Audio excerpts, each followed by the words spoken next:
नमस्ते विद्यार्थी मित्रांनो, इयत्ता 7वी विषय गणित प्रकरण 10वे बँक व सरळ व्याज यामधील पुढचा घटक आहे मुद्दल, मुदत, दर, रास या 4 बाबीपैकी 3 बाबी दिल्यास चौथी बाब काढणे।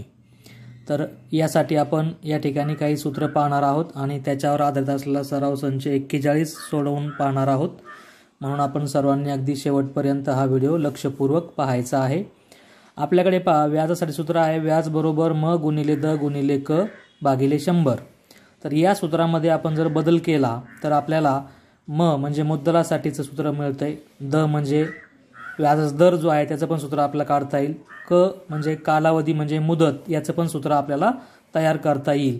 तर हे जे भागिले 100 आहे ते बरोबर चिन्हाच्या पलीकडे गेले की गुणिले होतील, म्हणजे व्याज गुणिले 100 आणि मग या 3 पैकी आपल्याला ज्याची किंमत काढायची आहे ते फक्त ठेवायचं आहे आणि बाकीच्या 2 बाबी त्या व्याज गुणिले 100ला त्या ठिकाणी त्या भागिले होतील, कारण त्या इथे गुणिले असणार आहेत।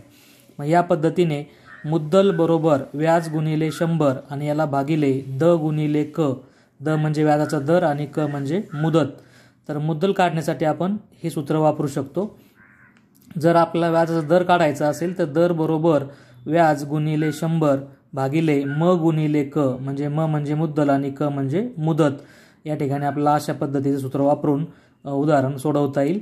त्यानंतर क म्हणजे मुदत जर आपल्याला काढायची असेल तर त्यासाठी सूत्र असेल व्याज गुणिले 100 आणि त्याला भागिले म गुणिले द, म्हणजे म, द आणि क यापैकी जी गोष्ट आपल्याला काढायची आहे ती आपण बाजूला घ्यायची आणि उरलेल्या ज्या 2 गोष्टी असतील त्या व्याज गुणिले 100ला त्याने भाग द्यायचा आहे।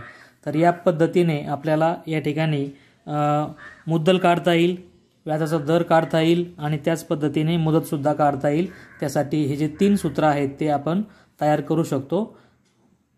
त्याचं जे मूळ सूत्र आहे ते आहे व्याज बरोबर म गुणिले द गुणिले क भागिले 100। याच्यामध्ये बदल करून आपण या पद्धतीचे 3 नवीन सूत्र जे आहेत ते मिळवू शकतो। तर हे सूत्र आपण लक्षात ठेवायचे आहेत आणि त्याचा वापर करून उदाहरणं सोडवायचे आहेत।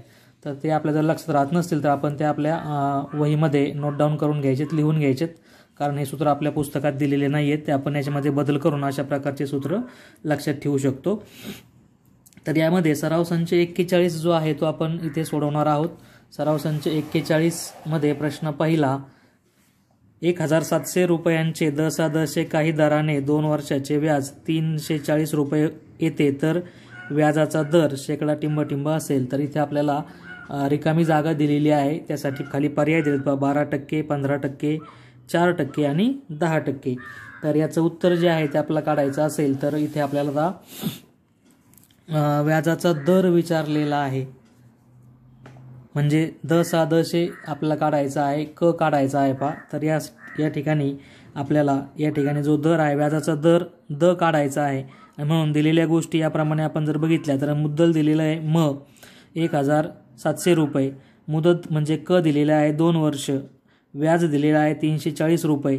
तर व्याजाचा दर म्हणजे द आपल्याला शोधायचा आहे। तर दरसाठी सूत्र आहे आपल्याकडे दर बरोबर व्याज गुणिले 100 याला भागिले म गुणिले क। तर यामध्ये आपण जर किंमत घातली तर व्याज जे आहे 340 गुणिले 100, म म्हणजे 1700 आणि क म्हणजे 2, यांच्या किमती घातल्यानंतर आपल्याला या ठिकाणी आकडेमोड करता येईल। आकडेमोड करताना अंश आणि छेद यांच्यामध्ये जर 0 असतील तर ते एकास एक प्रमाणामध्ये आपण आधी खोडायचे आहेत, त्याचा लोप होतो आणि मग आपण पुढची क्रिया करायची। पाहिजे हा तुमचा 1 0 जाईल अंशातला, त्यानंतर छेदातला 1 0 खोडा एकास एक प्रमाणात, त्यानंतर अंशातला दुसरा 0 खोडू, छेदातलाही दुसरा 0 खोडता येईल। म्हणजे आता तुम्हाला दिसेल की छेदामध्ये 17 गुणिले 2 उरलेले आहेत।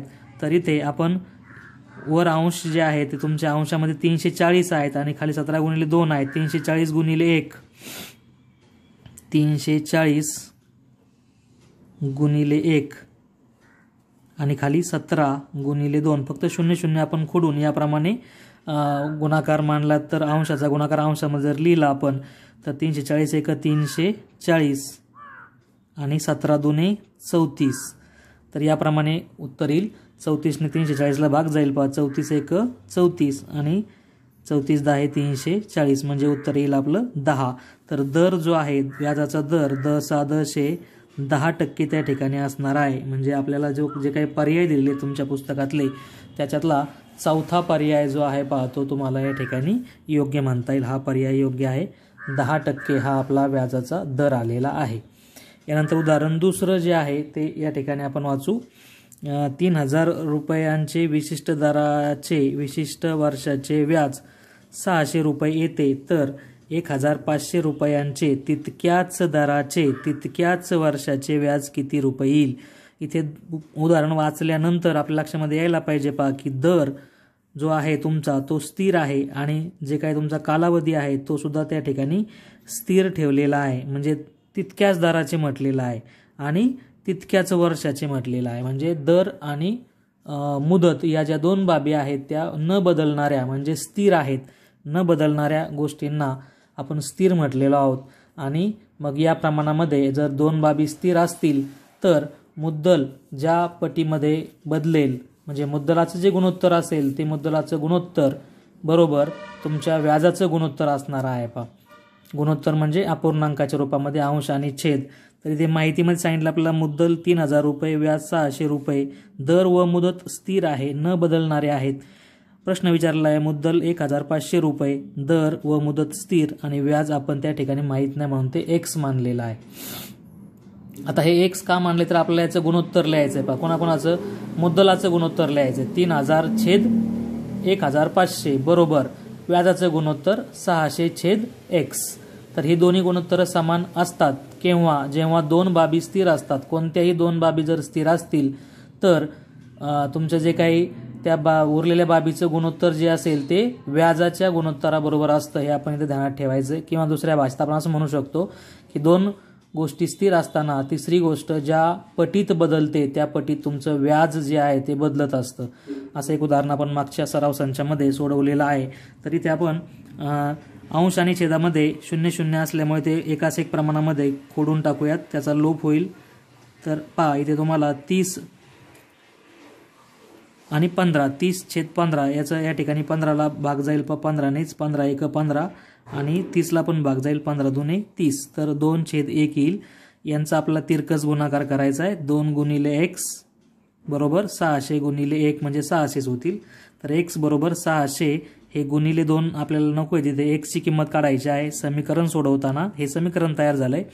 याच्यामध्ये चल x आहे, x सोबतची संख्या जी असते ती बरोबर चिन्हाच्या पलीकडे आपल्याला न्यायची असते आणि ती पलीकडे नेताना चलासोबत जी क्रिया केलेली असेल त्याच्या विरुद्ध क्रिया पलीकडे जाऊन ती करते, म्हणजे 600 भागिले 2 इथे गुणिले असल्यामुळे ती पलीकडे गेल्यानंतर भागिले होतील 2 आणि त्यामुळे इथे भाग जाईल पहा 2×6 आणि 0शी 0 म्हणजे उत्तर येईल आपलं 300। या 6ला भाग दिला आपण तर 2×1 2 आणि 2×6 आणि 0शी 0, तर या पद्धतीने व्याज जे आहे ते तुमचं या ठिकाणी 300 रुपये होणार आहे। अशा रीतीने आपण हे उदाहरण सोडवलेलं आहे की ज्यामध्ये आपण मुद्दलाचे गुणोत्तर बरोबर व्याजाचे गुणोत्तर हे जे काही नवीन सूत्र आहे ते आपण इथे वापरलेलं आहे आणि जो नियम आहे तो या ठिकाणी आपण तो लक्षात ठेवायचा आहे। यानंतर प्रश्न तिसरा जो आहे तो आपण समजून घेऊयात। प्रश्न तिसरा, जावेदने 12,000 रुपये 10/9 दराने काही वर्षासाठी बँकेत ठेवले, तो दरवर्षी व्याजाची रक्कम काढून घेई, किती वर्षात त्याला व्याजासह एकूण 17,400 रुपये मिळतील। तर यामध्ये आपल्याला 12,000 रुपये हे मुद्दल आहे, 10/9 दराने म्हणजे हा दर दिलेला आहे, काही वर्षासाठी म्हटलेला आहे म्हणजे आपल्याला वर्ष माहिती नाहीत, याचा अर्थ आपली मुदत माहिती नाही आहे, कालावधी माहिती नाही आहे, तर आपल्याला मुदत शोधायची इथे आणि आपल्याला व्याजासह एकूण रक्कम दिलेली आहे। व्याजासह रक्कम म्हणजेच रास असते, व्याजासह रकमेमध्ये मुद्दल आणि व्याज यांची बेरीज असते म्हणून त्याला आपण रास असं म्हणतो। तर हे जे काही उदाहरण आहे ते आपल्याला याप्रमाणे सोडवता येईल। दिलेल्या गोष्टी ज्या आहेत त्या आधी आपण लिहून घ्यायच्यात म्हणजे आपल्याला उदाहरण सोडवताना जास्त अडचण जी आहे ती येत नाही। मुद्दल 12,000 रुपये, त्यानंतर दर 10/9, व्याजासह रक्कम म्हणजेच रास बरोबर 17,400 आणि मुदत म्हणजे क बरोबर प्रश्नचिन्ह। तर प्रथम आपण व्याज काढूया, त्यासाठी आपल्याला सूत्र वापरता येईल व्याज बरोबर रास वजा मुद्दल।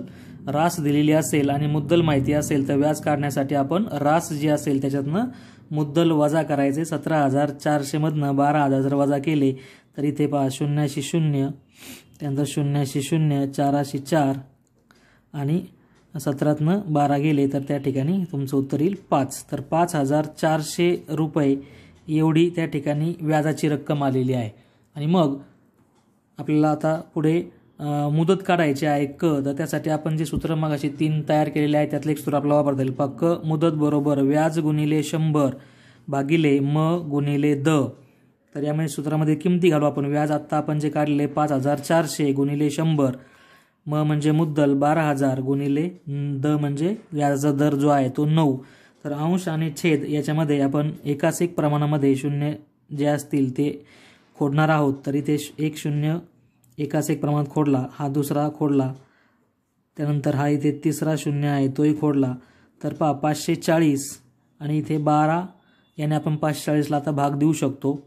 तर 12 चोक 48, 12ने 12ला भाग दिला तर एक उत्तर येईल 12 1 12, 12 चोक 48. 48मधनं 54मधनं 48 केल्यावर 6 येतील, वरून 0 घेतला 60, 12 पंचे 60 म्हणजे या ठिकाणी 45 वर उत्तर येईल. 45 गुणिले इथे 1 उरलेला आहे तर 45 1 45 आणि खाली 9 गुणिले 1 म्हणजे 9 1 9. तर 45 भागिले 9, 9ने 45ला भाग दिला तर 9 5 45 म्हणजे आपलं उत्तर येणार आहे 5 वर्ष. आपण या ठिकाणी मुदत काढलेली आहे. तर जावेदला 5 वर्षांनंतर एकूण 17400 रुपये त्या ठिकाणी परत मिळणार आहेत. म्हणजे अशा रीतीने इथे आपण सूत्राचा वापर करून किती कालावधी म्हणजे मुदत किती आहे ते या ठिकाणी शोधलेलं आहे. आकडेमोड फक्त व्यवस्थित आपण करणं गरजेचं आहे. प्रश्न 4.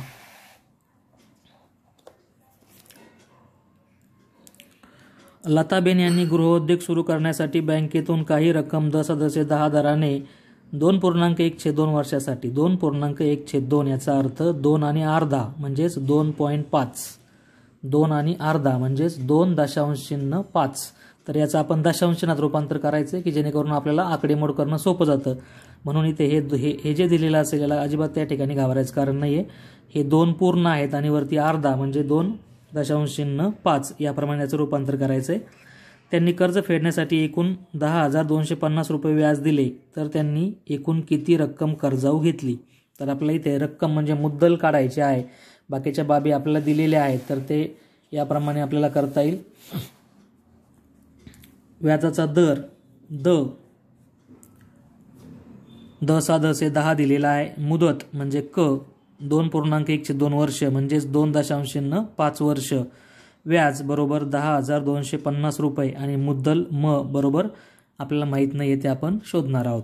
तर यासाठी मुद्दल म बरोबर व्याज गुणिले 100 छेद द गुणिले क या सूत्राचा आपल्याला वापर करता येईल. तर इथे व्याज जे आहे 10,250 गुणिले 100 छेद 10 गुणिले 2.5. तर यामध्ये 10ने जर या 2.5ला गुणलं तर याचं उत्तर 25 येणार आहे. पहा पूर्ण 25.0 होणार आहे. आणि दशांश चिन्हाच्या पुढे 0 काही नसेल तर दशांश चिन्ह लिहिण्याची आवश्यकता नसते. म्हणजे याप्रमाणे आपण इथे 10,250 गुणिले 100 आणि याला छेदामध्ये पूर्ण 25 होणार आहेत. या दोघांचा गुणाकार 25 येतो.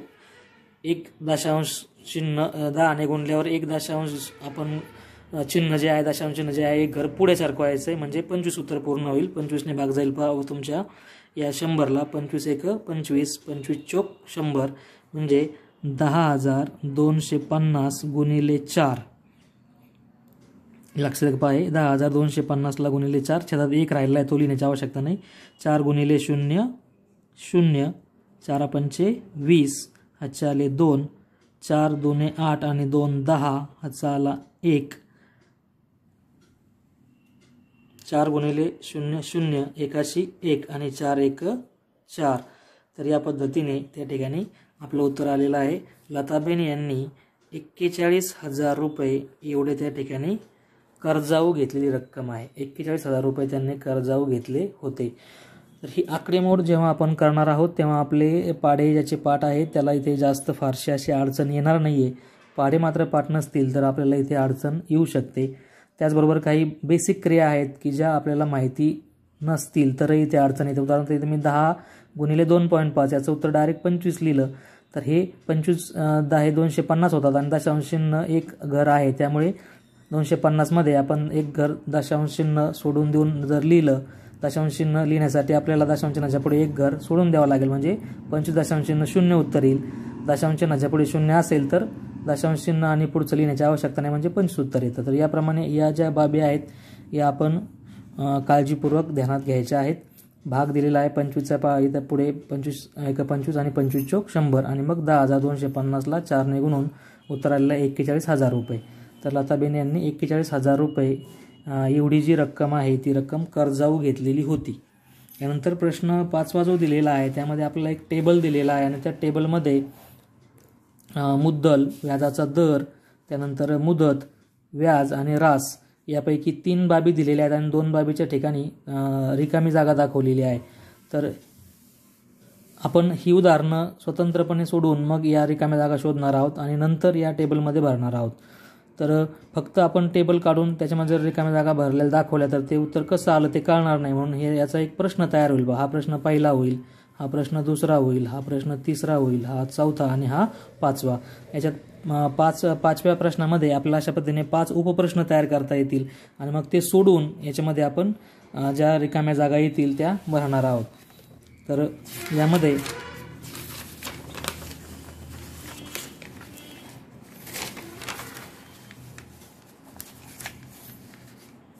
या पद्धतीने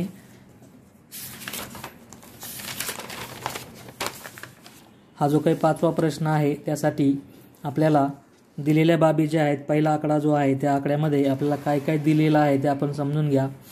तर 4,200 रुपये हे मुद्दल दिलेलं आहे, 7% हा दर दिलेला आहे आणि मुदत 3 वर्ष दिलेली आहे. तर आधी याच्यावरून आपल्याला व्याज काढता येईल. व्याज बरोबर म गुणिले द गुणिले क छेद 100 या सूत्राचा वापर करून आपण व्याज काढूयात. तर यामध्ये व्याज जे आहे ते आपल्याला याप्रमाणे काढता येईल. 4,200 यातले 00 आपल्याला घालवता येतील, म्हणजे 42 गुणिले 21.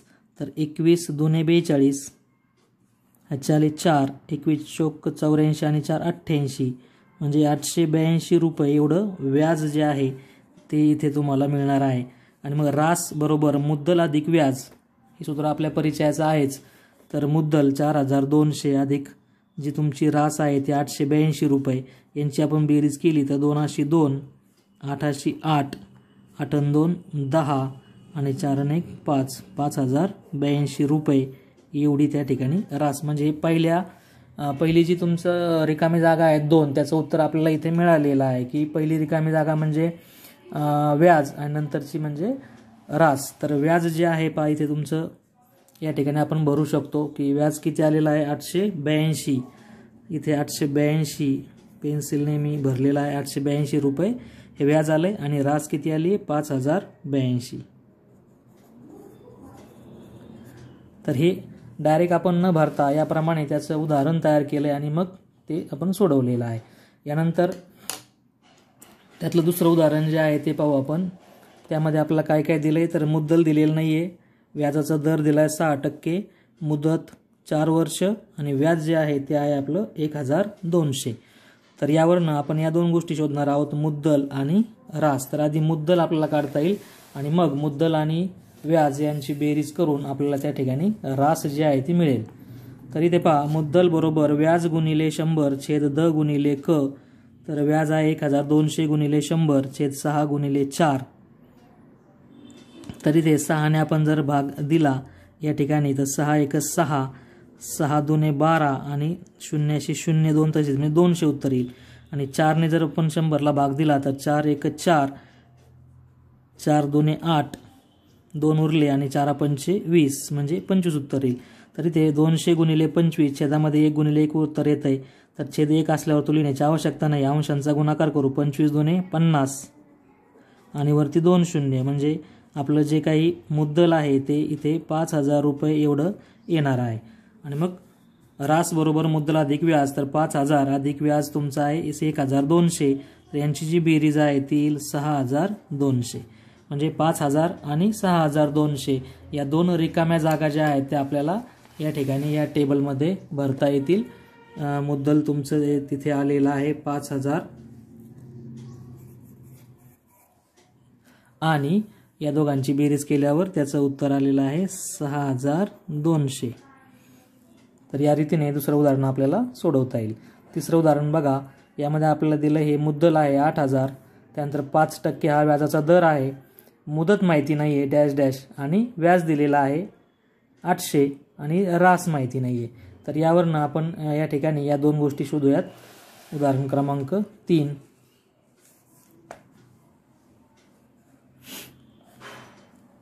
मुदत बरोबर व्याज गुणिले 100 छेद म गुणिले द. तर यामध्ये आपलं व्याज आहे 800 रुपये गुणिले 100 छेद म आहे 8000 गुणिले 5. तर याप्रमाणे आपल्याला याच्यातले 00 फक्त खोडायचे आहेत. अंशामध्ये एकास एक प्रमाणात 0 आपण खोडले. हा दुसरा 0 खोडला, त्यानंतर हा तिसरा 0 खोडला. तर 8 आणि वरती 80 उरलेले आहेत पहा. तर 8 ने भाग जाईल. 8 1 8 आणि 8 10 80 म्हणजे 10 गुणिले 1 10 आणि छेद 5 गुणिले 1 5 1 5. तर याचं उत्तर येईल पहा. जर 10ला 5 ने आपण भाग दिला तर 5 दुने 10 म्हणजे 2 वर्ष. तर मुदत जी आहे ती 2 वर्ष आलेली आहे. त्यानंतर मुद्दल अधिक व्याज बरोबर 8000 अधिक 800 म्हणजे हे उत्तर येईल 8800. या दोन रिकाम्या जागा तुमच्या तिसऱ्या त्या ठिकाणी आकड्यामध्ये आहेत, त्या आपण याप्रमाणे सोडवू शकतो. मुदत आली आहे 2 वर्ष आणि रास जी आहे ती आलेली आहे मुदत 2 वर्ष, रास आलेली आहे 8800.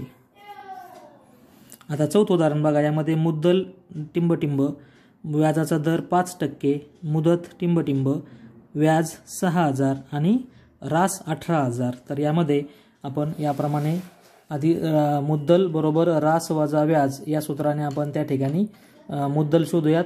तर 18000 वजा 6000 यातनं आपल्याला तुमचं मुद्दल मिळणार आहे. 18तनं 6 गेले 12000.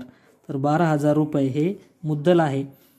पुढे आपला मुदत शोधायची आहे. त्यासाठी मुदत बरोबर व्याज गुणिले 100 भागिले म गुणिले द. तर इथे व्याज आहे तुमचं 6000 गुणिले 100 भागिले 12000 हे आपलं मुद्दल आलेलं आहे गुणिले द. 00 आपण जर खोडले एकास एक प्रमाणामध्ये तर हे 2 शून्य गेले.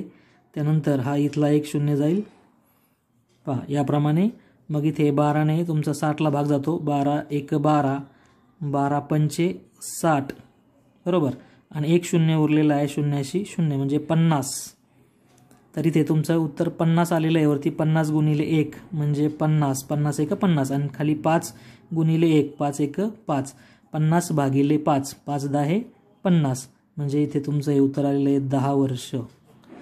तर मुदत जी आहे ती 10 वर्ष येईल आणि मुद्दल जे आहे ते तुमचं 12000. अशा प्रकारच्या दोन रिकाम्या जागा या ठिकाणी आपल्याला भरता येतील.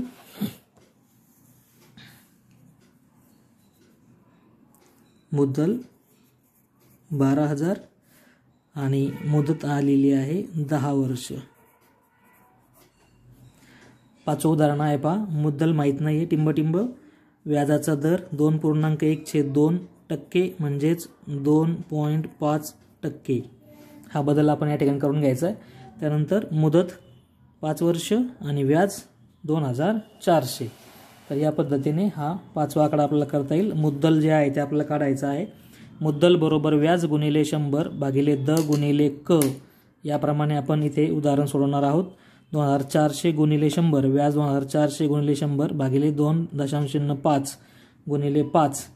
तर यामध्ये आता छेद जो आहे पहा हा छेद 2.05 याचा 00 खोडण्यासाठी नाही आहेत. त्यामुळे आपण या 5ने वर भाग देऊया तिथे 100ला. 5ने भाग जाईल 5 1 5 5 2 10 आणि 0 0 म्हणजे इथे 2400 गुणिले 20 आणि खाली हे तुमचे 2.05 तसेच येतील. तर या दोघांचा जर गुणाकार केला तर 24 2 48 आणि वरती 3 शून्य 48000 आणि त्याला भागिले 2.05. तर याने भाग देता येत नाही, अपूर्ण संख्येने भागता येत नाही. म्हणून यामध्ये आपल्याला असा बदल करावा लागेल पहा. हे दशांशाने एक घर पुढे घ्यायचं आहे. एक घर पुढे घ्यायचं आहे तर ते फक्त छेदातलं घेऊन चालणार नाही. अंशामध्ये पण दशांशाने एक घर पुढे घ्यावं लागेल. अंशामध्ये दशांश नाही आहे म्हणजे ते संख्येच्या शेवटी आहे ते एक घर पुढे न्यायचं म्हणजे त्यावर 1 शून्य वाढवायचा म्हणजे अंश जो आहे तो याप्रमाणे होईल 48,000 त्याच्यावर एक शून्य वाढेल आणि छेद तुमचा पूर्ण होऊन जाईल 25. हे पहा, याप्रमाणे अपूर्ण संख्येने भागता येत नाही, म्हणून या ठिकाणी आपण 2.05 .01 घर पुढे घेतलं. अंशातलं पण एक घर पुढे घ्यावं लागेल, कारण एकच क्रिया अंशाला आणि छेदाला जर आपण केली तर त्या अपूर्णांकाची किंमत बदलत नसते. सममूल्य अपूर्णांक त्याचा मिळतो. तर हा सममूल्य अपूर्णांक मिळालेला आहे. मग 25ने आपण भाग जर दिला तर 25 एक 25, इथे तुमचं 25 एक 25 याप्रमाणे भाग दिल्यानंतर 48 मधनं 25 गेले तर 23 उरतील. पुढचं उत्तर जे आहे 25 9 225, 5 उरतील आणि 25 2 म्हणजे हे उत्तर येईल 19,200 रुपये. या संख्येला आपण जर भाग दिला, हे आता 4,80,000 झाले. पहा, 4,80,000ला 25ने जर भाग दिला, तुम्ही या भागाकार कच्चं काम करू शकता. याचं उत्तर 19,200 रुपये येणार आहे. आणि मग आपल्याला रास मिळेल. रास बरोबर मुद्दल अधिक व्याज 19,200 अधिक 2,400. तर यामध्ये हे तुमचे 0 0 0 0 0 4 आणि 2 6 आणि 19 आणि 2 21, 21,600 रुपये एवढी रास त्या ठिकाणी येणार आहे. म्हणजे या दोन रिकाम्या जागा आपल्याला भरता येतील. 19,200 ही मुद्दलाची रक्कम झाली. या ठिकाणी आपण लिहू शकतो 19,200 आणि इथे आपल्याला लिहिता येईल 21,600. तर अशा पद्धतीने हा जो काही टेबल आहे तो सोडवत असताना आपण फक्त डायरेक्ट टेबलमध्ये उत्तर भरलेलं नाही, तर नेमकं त्याची उत्तर कशी आलेली आहे त्यासाठी आपण एका पेजवर हे सगळं सोडवलेलं आहे. हे पहिलं एक्झाम्पल आहे, हे दुसरं आहे, त्यानंतर हे तिसरं, हे चौथं आणि हे पाचवं. याप्रमाणे आपण ही सर्व उदाहरणे जी आहेत ती व्यवस्थित पद्धतीने आपल्या गणिताच्या वहीमध्ये लिहून घेणं अपेक्षित आहे. व्हिडिओला लाईक करायला विसरू नका आणि सर्व उदाहरणे आपल्या वहीमध्ये छान अक्षरात लिहून घ्यायला सुद्धा विसरू नका. धन्यवाद.